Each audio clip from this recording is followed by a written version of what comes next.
Assalamualaikum warahmatullahi wabarakatuh.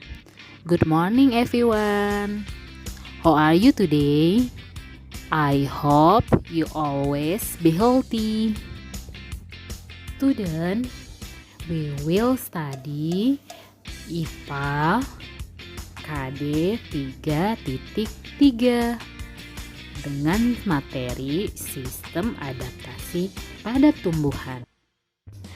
Before we will start studying, please let's recite doa before study. Bismillahirrahmanirrahim. Rabbi zidni ilma warzuqni fahma. Amin. Adaptasi pada tumbuhan. Mem akan bertanya kepada kalian terlebih dahulu ya, apa yang dimaksud dengan adaptasi? Ya, benar. Adaptasi adalah cara bagaimana organisme mengatasi tekanan lingkungan sekitarnya untuk bertahan hidup. Adaptasi pada makhluk hidup terbagi menjadi 3 jenis ya. Yang pertama, adaptasi morfologi.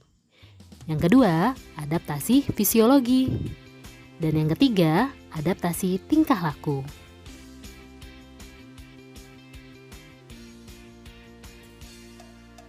Adaptasi morfologi adalah penyesuaian bentuk tubuh atau alat-alat tubuh sehingga sesuai dengan lingkungannya.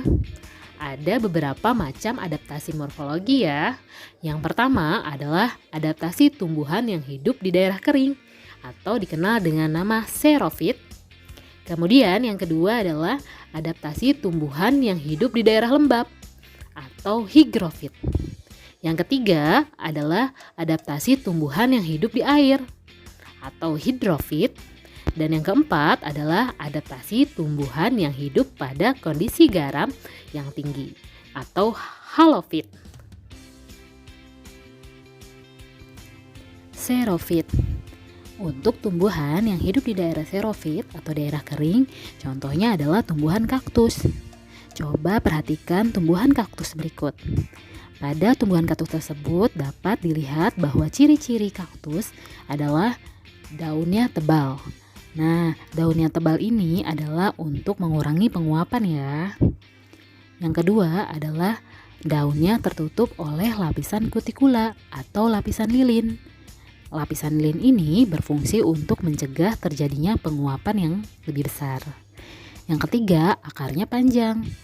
Nah, akar yang panjang ini fungsinya adalah untuk menjangkau yang luas untuk menyerap air. Hygrofit, tumbuhan yang hidup di daerah lembab. Contoh tumbuhan hygrofit adalah lumut dan paku-pakuan. Coba perhatikan gambar tanaman lumut berikut. Daun pada lumut biasanya hidup berkoloni padat atau bergerombol.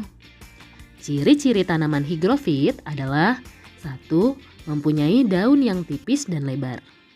Yang kedua, permukaan daunnya mempunyai banyak stomata sehingga bisa mempercepat proses penguapan. Hidrofit, adaptasi tumbuhan yang hidup di air. Ada beberapa contoh adaptasi hidrofit ya. Yang pertama adalah tumbuhan air yang terapung di atas air atau mengapung. Contoh tumbuhan tersebut adalah eceng gondok. Ciri-ciri tumbuhan yang mengapung adalah yang pertama daunnya lebar.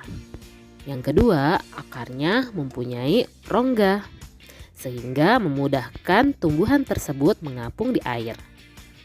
Yang kedua adalah tumbuhan air yang seluruh tubuhnya terbenam di dalam air atau tenggelam.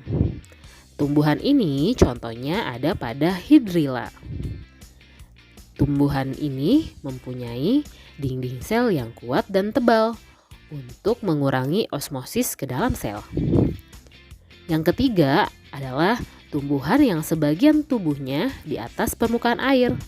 dan akarnya tertanam di dasar air atau melayang.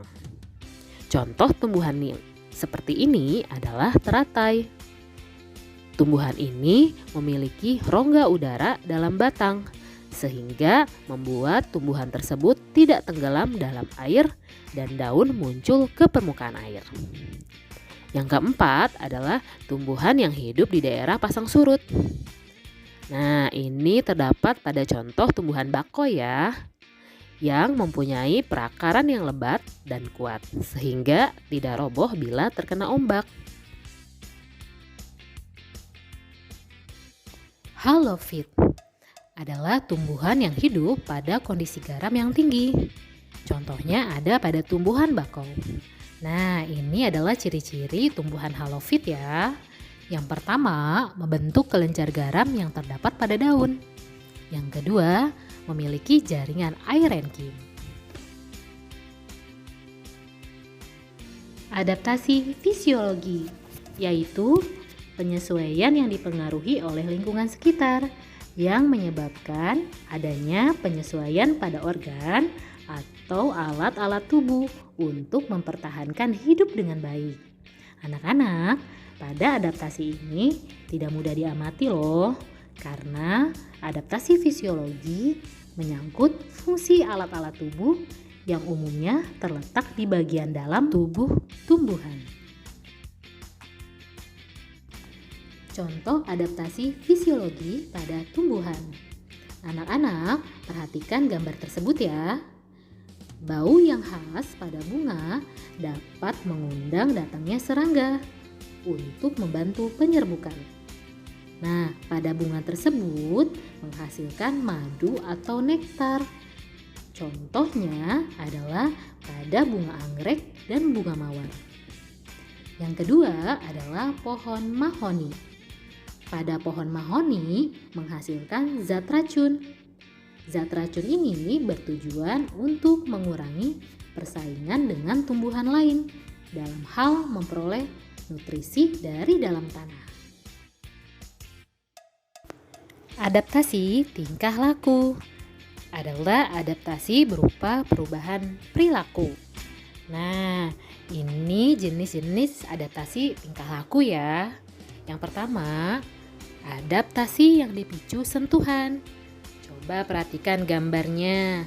Ini adalah tumbuhan putri malu yang menguncup daunnya jika disentuh, sehingga tampak seperti layu dan tidak enak dimakan.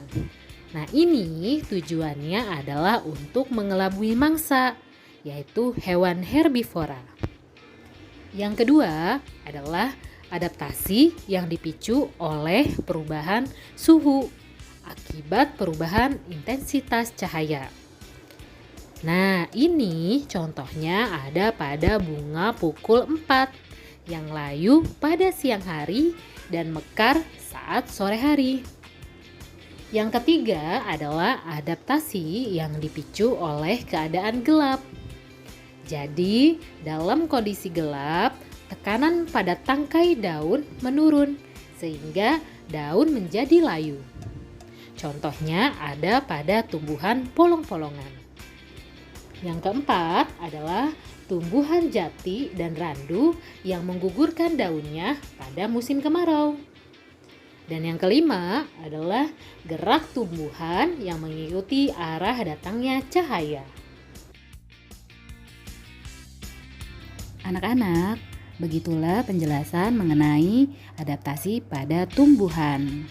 Cukup sekian ya dari Mem. Semoga bermanfaat buat kita semua. Wassalamualaikum warahmatullahi wabarakatuh.